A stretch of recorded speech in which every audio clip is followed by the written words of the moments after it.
the Europeans having this very unique contract law at the time that just wasn't shared around the world. And we can even go back to the Italian city-states, medieval city-states. They largely began this contract law, particularly in the more modern age, and this is something that fed out into the Portuguese travellers, the Spanish, and of course the French and the British later on, the Dutch and so on. So the different cultures can sometimes encourage people to take a negative view of other attitudes and other ways of doing business and behaviours and so on, which today we say, well, that's racist, but it's not really. It's just a value judgment on how other people behave in a given situation, and it may not necessarily be anything to do with race. So that's at least my experience. As a young man, I used to have very left-wing views. I was a rabid communist at 19. Really? And 19 was a long time ago, but as I got older, I had to become more practical, particularly when you have children and mortgages and all sorts of things like that. So it creates a big change in a young man, those sort of responsibilities. But I went to a company that I worked for, had a warehouse in an area that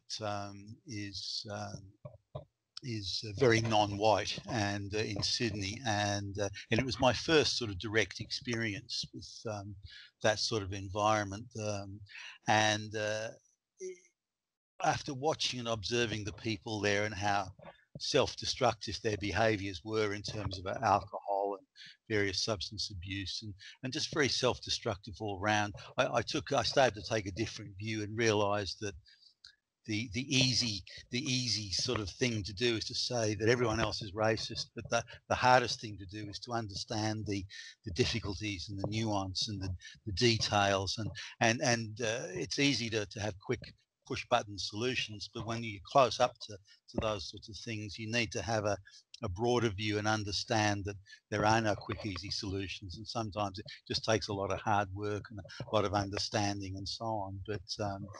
But anyway, that's me waffling on about racism.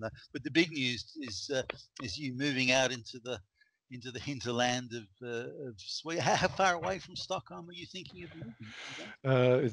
It's about 3 hours from Stockholm. Yeah, we had a look at this place a few months ago, and we always sort of came back to it. We've been looking at different places for quite some time, but this place was always in our hearts, so to speak. And there was a bidding going on, and it took some time, and then finally we got it. So we signed the contract yesterday. Yeah, it's a beautiful place.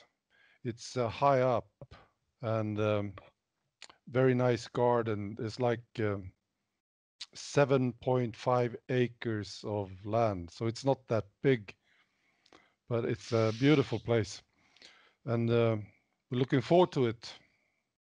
Okay, well, was it once a farm previously, a strawberry farm or something like that? Exactly, it was a big farm once, and then when they died, basically the people they just sold out the land around it, and they kept this place, which is, as I said, 7.5 acres. So it's basically the farmhouse. You know, it's 4 houses all together. Big barn. You know. What will you do with the land and those extra houses? Will you create a new psychological conditioning for people that want to come across from the dark side to the light? Yeah, I got that suggestion already. I will not. No, we're gonna just live there. We're gonna do things, of course. We're gonna do some gardening. We're gonna have some geese, some chicken, Yeah. grow tomatoes, things like that. And I will do some activity. I haven't really decided yet, but I'm a painter, so I will do that, of course. And I'm also a writer, so I will also write. But there's going to be some work. It's big fields still. You see, you need to take care of them. Is the and the machinery houses. all there? Is that coming with the farm? The necessary machinery to cultivate and so on? No, Do you have nothing. to buy machinery? Oh, okay. Nothing. It's totally emptied out, and it's been empty since 2015. So, so we just have to make it happen. Well, that sounds really exciting. I think a lot of people dream of, particularly people in city life, they dream of going to more rural atmosphere and things like growing their own vegetables and their own herbs and, as you say, having chickens and so on. And it's quite a romantic sort of perspective on life. But will you need to come to the city will you need to commute at all for business reasons or anything else? No, The 3 hour drive? No. no, not me. My girlfriend, yes, she will need to go to Stockholm occasionally, but I will go to Stockholm just to visit family and friends, maybe twice a year. That's my plan.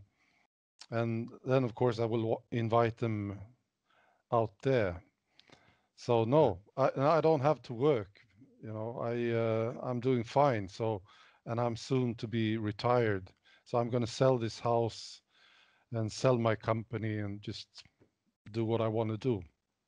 And I will Okay. continue to do the videos, of course. Uh, uh, uh, you seem to have a real passion for it, and it seems to be working very well, of course. Just on this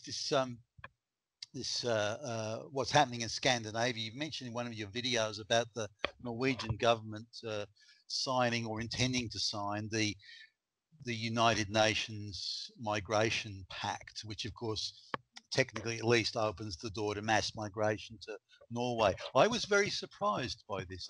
The signs and signals I'd seen suggested that the Norwegians may not sign it, or there was going to be further discussion at the very least in their parliament. But then, quite suddenly, they seem to have decided to go ahead with it. What do you believe happened there? Why did that unfold, and what do you think might be the implications of them signing that pact? Yeah, I was disappointed, but I was not surprised. I have observed this change in the Norwegian government for some time. They used to have an interior minister whose name was Listhaug, and she was very good, not politically correct, very outspoken. And then she was taken out. And this happened maybe a year ago, I think. So I know that something was going on. What I think is happening in Norway is that the globalists are starting to get a hold of the Norwegian politicians, you know, through all these meetings and travels and corruption or whatever. And they are slowly but surely becoming more uh, in tune with the globalist agenda.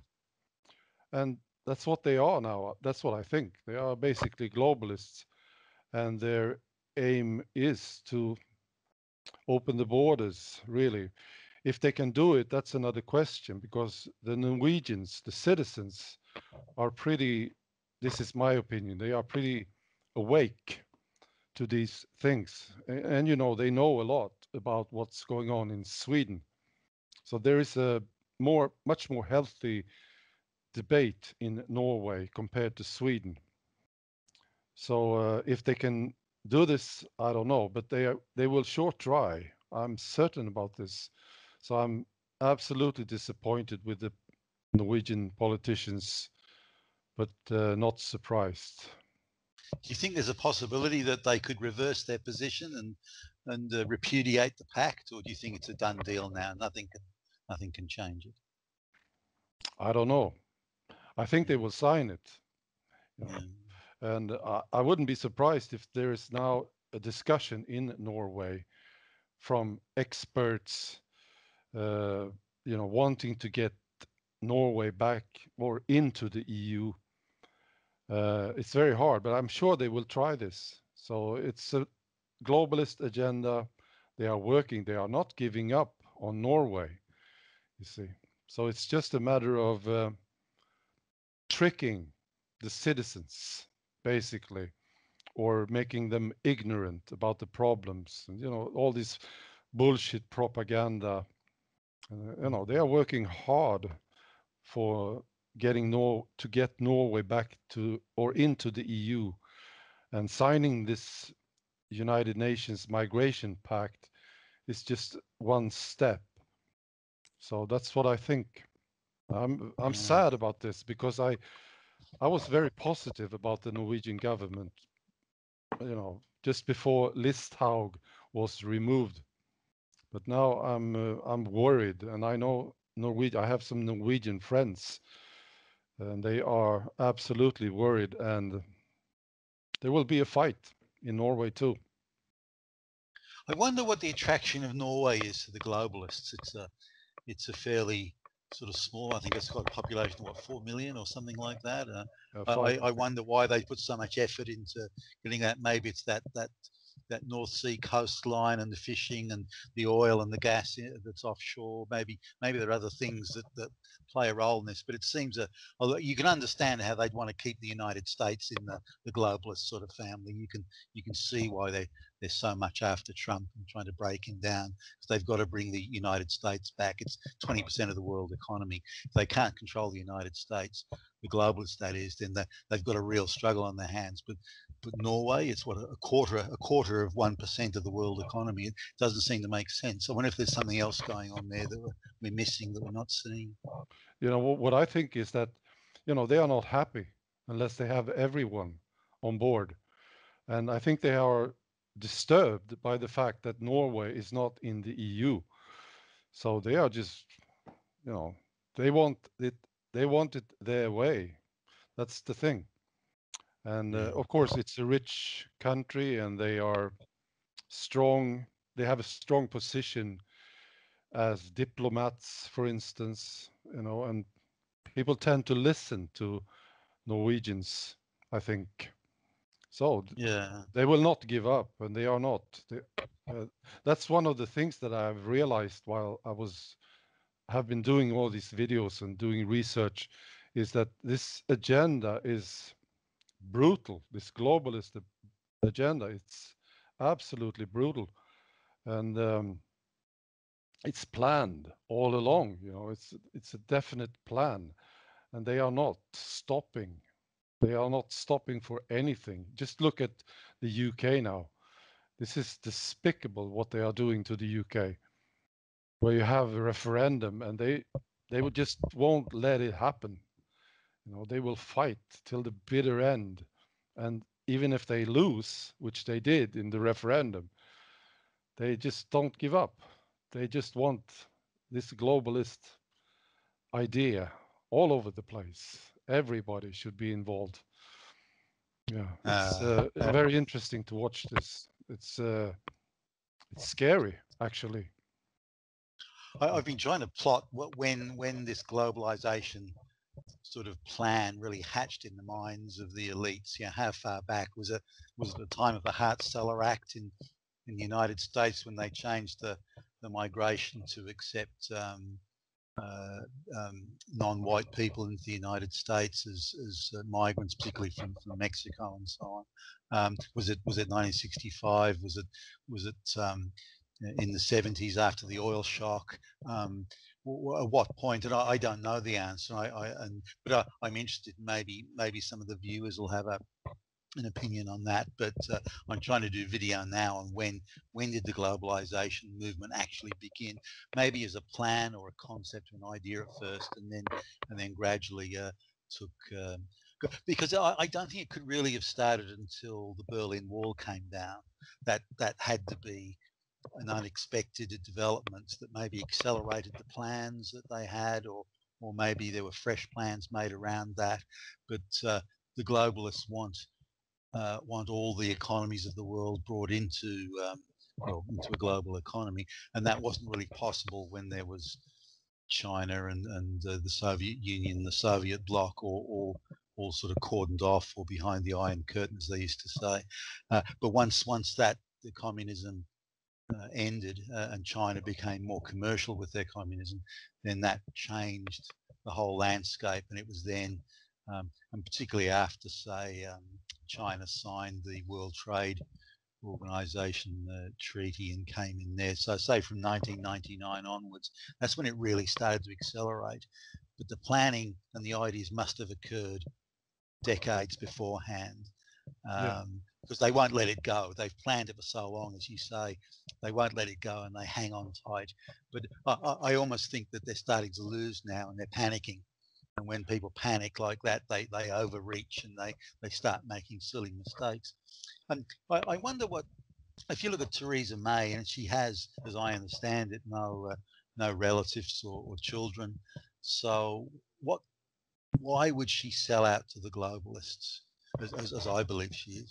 Why would she sell out to the globalists when she's got no son or daughter that's working for a big bank or something, or no brother or sister that's employed with some big property developer? So there's no benefit to her to do this, and she can't possibly believe it's a good thing. So what hold do the globalists have over people like Theresa May, or people in the United States Senate, or the Norwegians, or for that matter, some of the Swedish government or European government, Angela Merkel and so on? What hold do they have that makes these people do these things? Because they don't seem to be agreeing with it. They can't sell it and say, this is a great idea, this is a wonderful thing, and this is why it's wonderful. They can't do that, but they're still doing it anyway. Macron is another example. So I'm wondering what the globalists, how they make these people toe the line and enact and institute globalist friendly policies. I'm still working on that one. I don't know. Do you have a view on that? Yes, I do. I have a theory about this.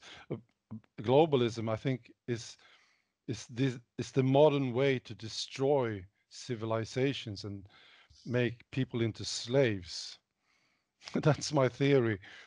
You know, they tried it with Nazism, they tried it with communism, and it failed. And this is the new modern system. And so they rally up all these politicians that can work for them and continue to work for them and make this agenda happen. So it's just basically a determination to destroy. That's my theory. So now we will find all these very evil guys at the top of the pyramid, and then you will find these neurotic, confused politicians who just follow these orders and carry out the orders. You see, that's my idea, and I think it started, as you said, really by the end of the Soviet Union, and the wall came down in Berlin. That's when it really took off. But I think it started earlier, this idea. I think it started after the war, the World War II, Second World War. Yeah. And I think Theresa May is an interesting woman. Absolutely. I think she's no bloody good to start off with. She's not that bright. I don't think so. And she's just a puppet for these guys. And she wants to do well. She wants her seniors to think fondly of her and to help her career. And that's what they have been doing. We see this example in Sweden right now. We have this female politician, Annie Lööf, and she's on the strings. She's a marionette to these globalists. And you just watch her and you see her talking, and she's destroying her own party. She doesn't care anything about the Swedish citizens. She just wants to make this goal. She wants to create this fantastic globalist goal for Sweden. And she's relentless. It's amazing to watch this. She's not that bright, this woman. She's just, she knows the words, she knows what to say, and she knows how to react. And people used to trust her, and some, of course, still do. But I think people are starting to see through this facade. It's just air coming out of her mouth, and you can see the disaster that it would bring if she was to decide what would happen in Sweden. So it's fascinating to watch this. I don't think she's evil. She's just sort of neurotic, stupid. Deluded, yeah. Um, it's interesting that the globalist politicians, the ones that seem to just speak the global mantra, they it seems to me at least that none of them are very bright. They're not capable of original thought. As you say, they're puppets given words to just. And a number of people have said to me that President Obama, well, his only skill was that he could read from a teleprompter, and Mhm. and and maybe that's true. Because if you look at some of the things, he had no idea where jobs could come from. And Donald Trump, Exactly.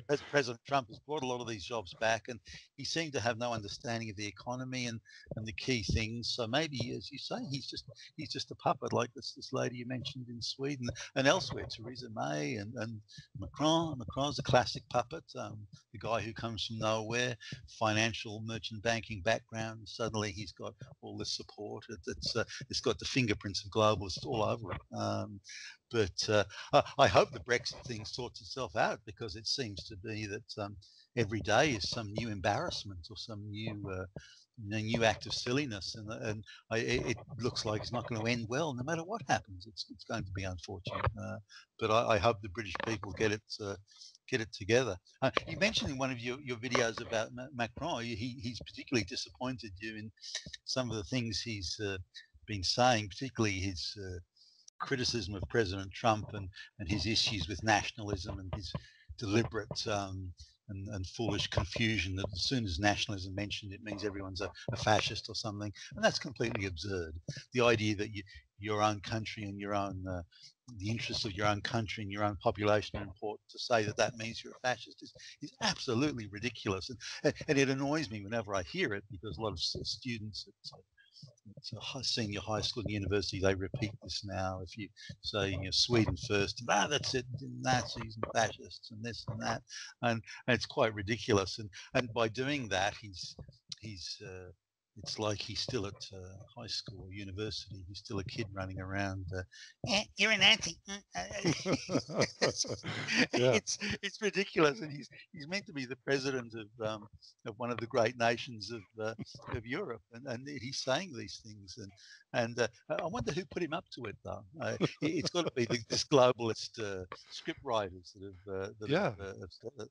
Um, Yeah. but I mean, no, Macron, he reminds me of he's just like a robot with a little kid's brain. You know, he's got these orders and he knows what to say, but it's like he can't think. You know what I mean? He can't mm, figure out. He's got this conflict now with Mr. Trump, and he can't just figure out what's going on. So he just goes on with these mantras. You know, it's fascinating to watch this. I mean, uh, look at Trump. He's a good example. I mean, this guy he can wing it. You know what I mean? He can look at things, he can look at a situation, he can change his mind, you know, like a normal person. But this guy Macron, he's like just like this Swedish politician that I talked about. She can't mm, change the way she thinks. So it's like she can't think. You know, just like it's like a robot, you know, you tell them what to do, what to say, and they will do it. So mm, it's fascinating. And uh, another thing about Macron and also our Swedish friend that I talked about, you know, they got all this support from media, from the establishment. You know, they want these guys to rule, so they get all the support. And uh, I'm very curious about what's going to happen in the UK, because I think the British citizens are starting to realize that you know, they voted to leave, right? And then they sort of couldn't get it really, and now they think now we are getting it. But I think they are starting to realize that if we are going to get a proper Brexit, we will have to do something really, because these guys, they will try to trick us again and again and again. See, they won't stop, these guys, these globalists. They just can't take no for an answer.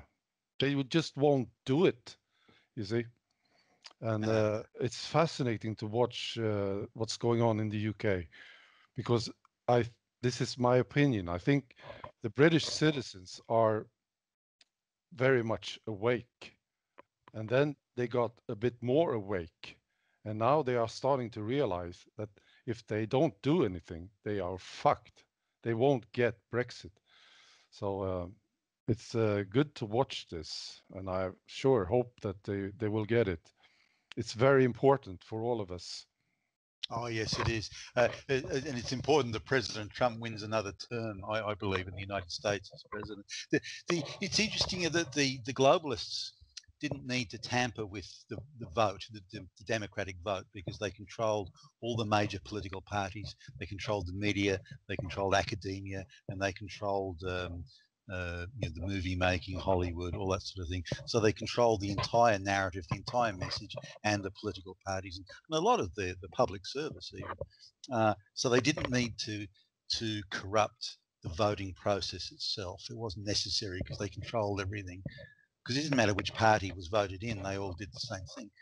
But when Exactly. Brexit happened and when President Trump won office, suddenly they're now scared of the voting process itself. That's the last thing. Exactly. They didn't think they'd need to do that, and now with so now they're scared. And as we saw in the midterm elections in the United States, there's been what appears to me, at least, and in my opinion, a deliberate attempt to actually corrupt the vote itself, to corrupt Yeah. the ballot papers and the vote counting.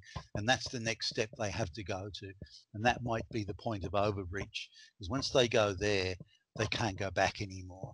And once that step is taken, then the whole facade has fallen away, and then they're fully exposed, and they may not be able to survive that.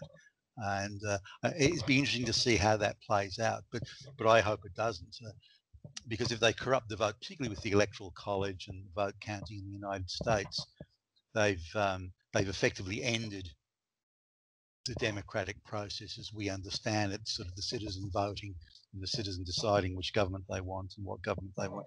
They've effectively corrupted or ended that cycle.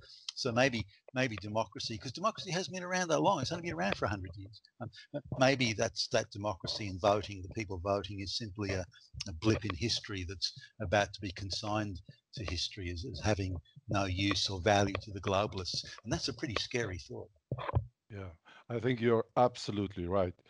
I think this is the next step in this war. You know, they have to get rid of democracy because democracy is not working in their favor anymore. So they just have to do it, and they will try. And I think they have already. I know the Swedish election was very suspicious. It was. People were very surprised at the result. And I think this is my suspicion, at least, that it was rigged.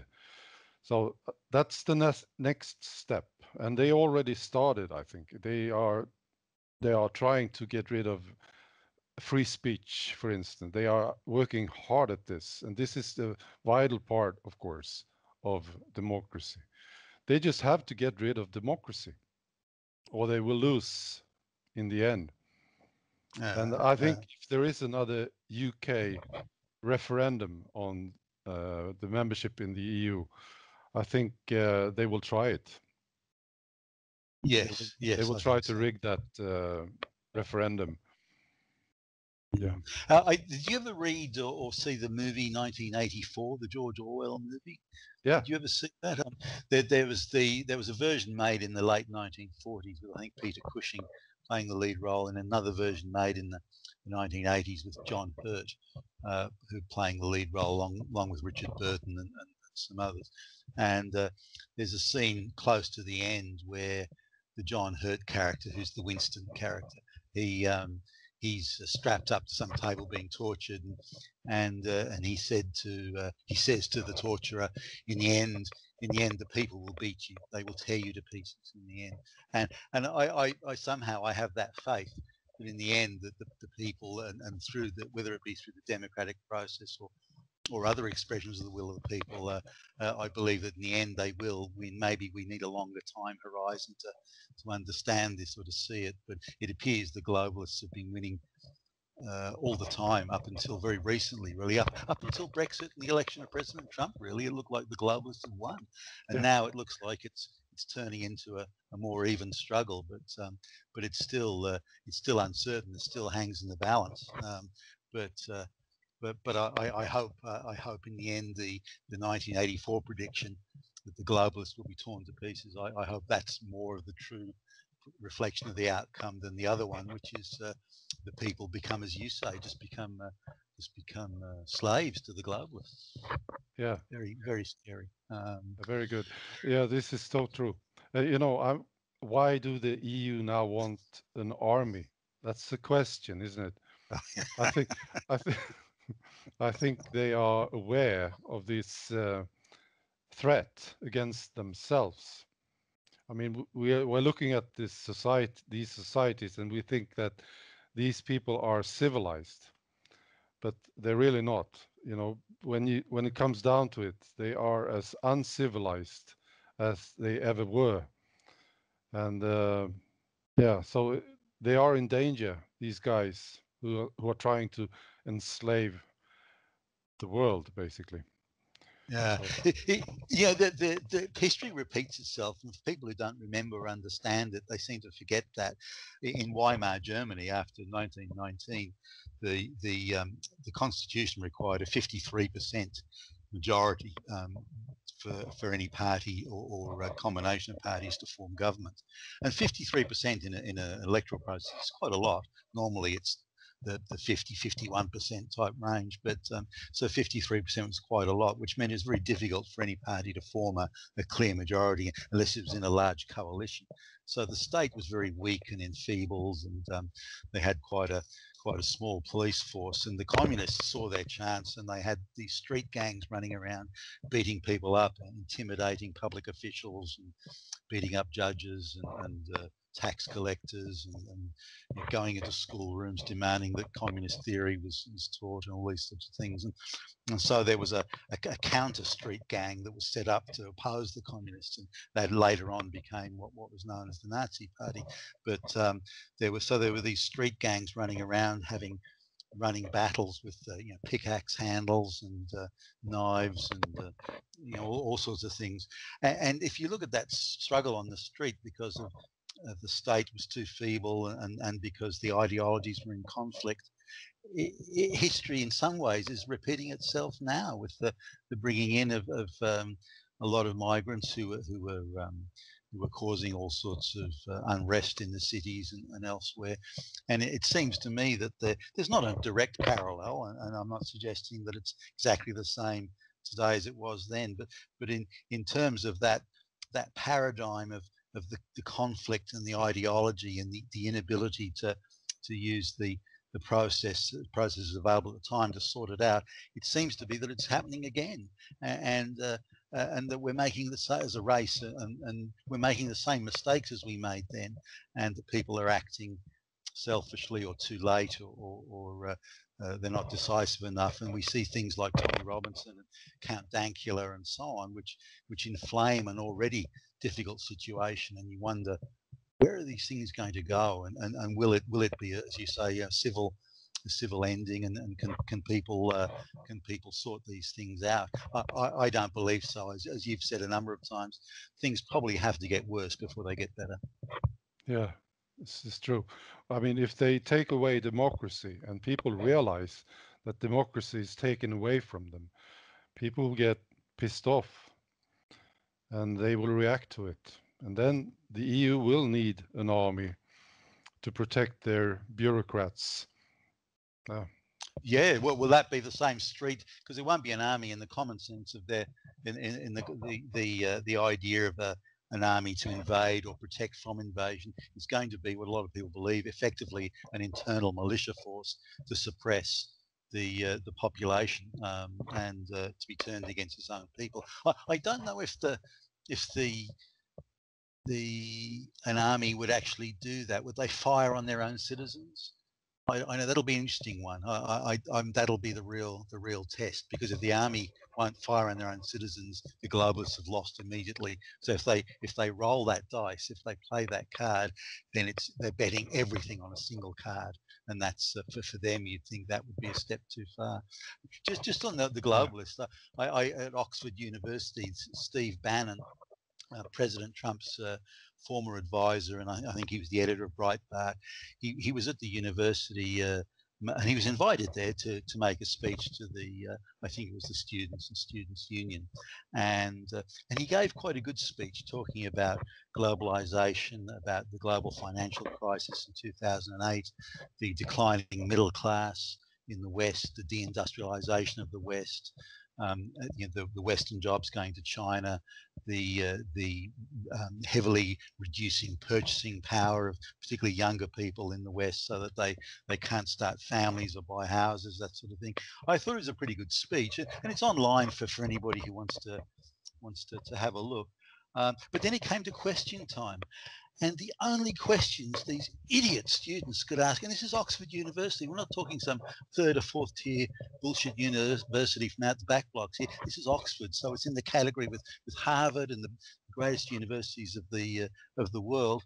And all they wanted to talk about was neo-Nazis and was he a fascist and a racist and doesn't he like Muslims, and oh goodness me, I was outraged by this. He's made this great speech, and these students were planted. They were given their bullshit questions, and they were told to or put up to asking them. And it was a real travesty seeing someone like that going through these very important issues, and there was not one question. It was just straight leftist talking points, BBC, Joe Coburn bullshit and all this sort of thing. There was nothing there in terms of engaging with the intellect that he brought to the room and brought to the thing there.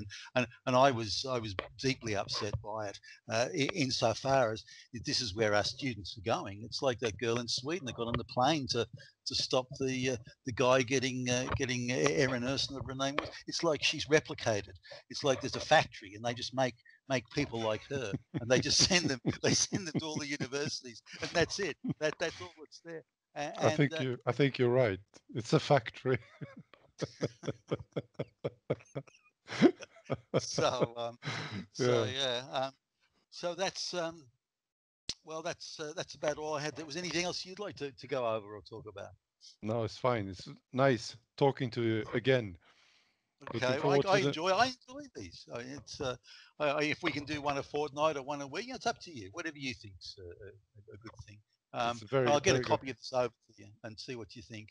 Thanks, Stefan. Talk soon. Brilliant. Brilliant. Thank you. Okay, bye. Bye. Bye.